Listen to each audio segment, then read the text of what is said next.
UP के गोंडा में 27 दिसंबर को एक अजब और गजब चोरी का मामला सामने आया। यहाँ एक नवविवाहिता अपने ससुराल वालों को नशीला पदार्थ खिलाकर घर में रखे नकदी और कीमती जेवर लेकर फरार हो गई।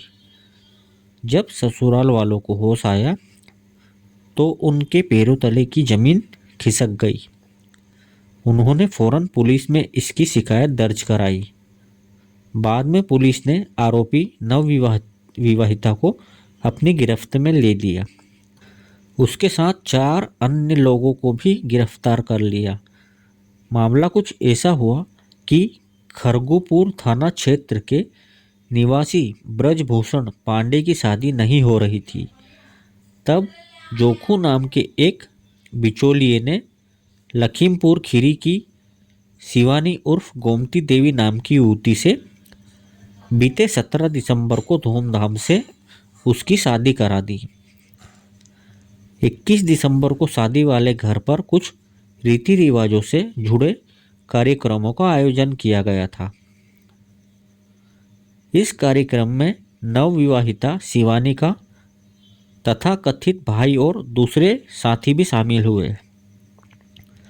अगली रात शिवानी ने अपने पति और उसके परिजनों को खाने में नशीला पदार्थ खिलाकर बेहोश कर दिया। फिर अपने साथियों के साथ मिलकर शादी का सामान और लाखों रुपए के जेवर लेकर फरार हो गई। बाद में पुलिस ने लुटेरी दुल्हन समेत उसके साथियों को गिरफ्तार कर लिया।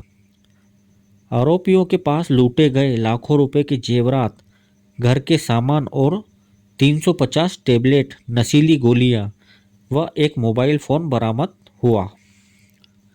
इन ठगों ने पूछताछ में स्वीकार किया कि उनका एक संगठित गिरोह है जो रुपयों के लिए तरह तरह के तरीके अपनाकर ऐसी घटनाओं को अंजाम दिया करते हैं। नवंबर 2023 में भी कानपुर पुलिस ने ऐसी ही एक लुटेरी दुल्हन को गिरफ्तार किया था।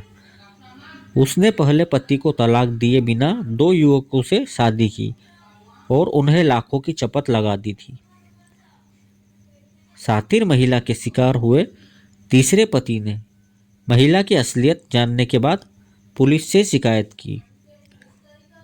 यह महिला सरकारी नौकरी वालों को शिकार बनाती थी और फेसबुक पर दोस्ती कर झांसा देकर शिकार हो फंसाती थी। वह सरकारी नौकरी वाले युवकों को प्रेम जाल में फंसाने के बाद उनसे शादी करती थी और शादी के बाद लूट का खेल शुरू होता था।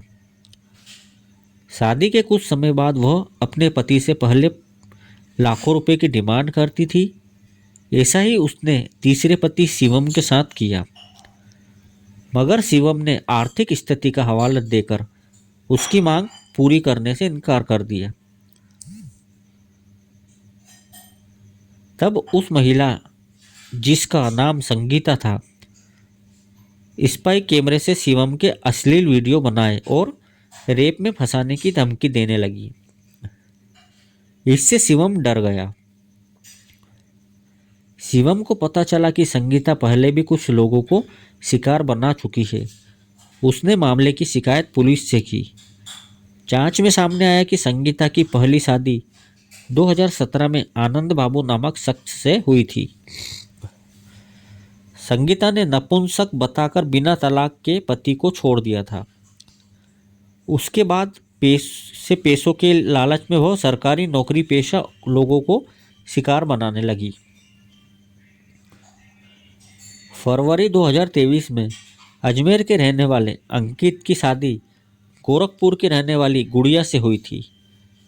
शादी से पहले दुल्हन के कथित परिवार वालों ने 80,000 रुपये नकद और कुछ पैसे ऑनलाइन ट्रांसफ़र कराए थे। इस शादी के बाद दोनों परिवारों के लोग बनारस से सटे चंदौली जिले के एक गेस्ट हाउस में रुके।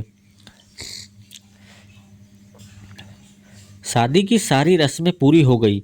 विदाई का वक्त हुआ। अंकित ने विदाई कराई। उसे दुल्हन को लेकर अजमेर जाना था। सब ट्रेन में सवार हुए। ट्रेन में दुल्हन का एक परिचित भी बैठ गया था। बनारस से कानपुर तक का सफर सही रहा। ट्रेन कानपुर पहुंची तो दुल्हन के इस परिचित छोटू ने अपनी पोटली खोली।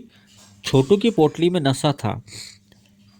उसने अंकित और अंकित के घर वालों को चाय व नमकीन में नशीला पदार्थ मिलाकर बेहोश कर दिया। फिर सामान वगैरह लूटकर दुल्हन अपने साथी छोटू के साथ फरार हो गई।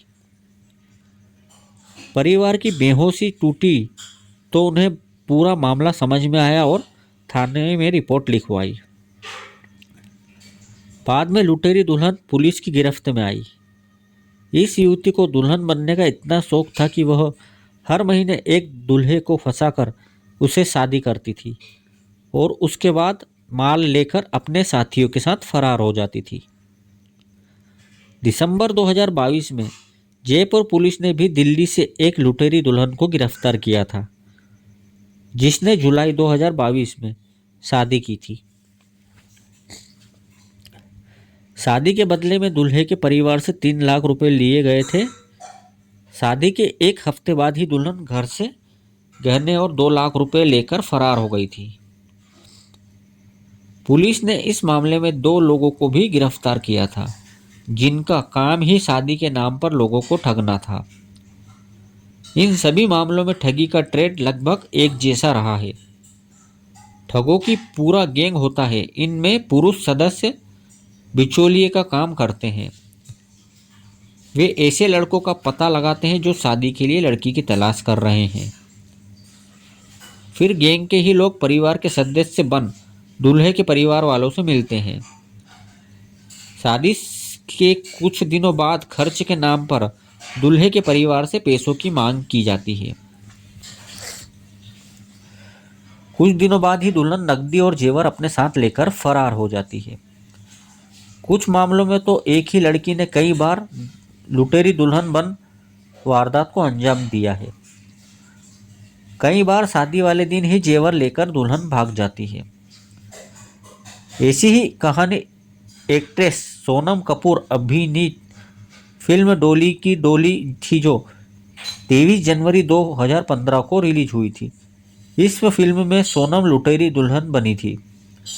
फिल्म में सोनम एक ऐसी लुटेरी दुल्हन के किरदार में नजर आई जो पैसों के लिए शादी करती है और फिर लड़के को धोखा देती थी। सोनम ने फिल्म में एक छोटे शहर की लड़की का किरदार निभाया था, जिसके सपने बड़े थे। कुछ समय बाद वह दिल्ली आ जाती है और यही पैसों के लिए लड़कों को ठगते हुए लुटेरी दुल्हन बन जाती है। शादी ब्याह ऐसा मामला है जिसमें 2 परिवार मिलते हैं, उनके बीच हमेशा के लिए एक रिश्ता बन जाता है। इस रिश्ते की डोर सोच समझकर ही की जाती है, हाथों में देनी चाहिए। अचानक कभी इतने बड़े फैसले नहीं लेने चाहिए, खासकर जब सामने वाला परिवार आपका परिचित नहीं है। पहले उस परिवार के बारे में दूसरों से खोजबीन कीजिए। उस परिवार और लड़की को भी भली भांति समझिए। जब तक सही इन्फॉर्मेशन न मिले शादी करने की जल्दी मत कीजिए। धोखे से बचना है तो सतर्कता बहुत ज़रूरी है। कोशिश तो यह करनी चाहिए कि किसी परिचित घर से ही रिश्ता जोड़े या ऐसे परिवार से जिसे आपका कोई जानने वाला पहले से जानता हो। व्यक्ति को परखिए, उसके बाद ही शादी के लिए हाँ बोलिए।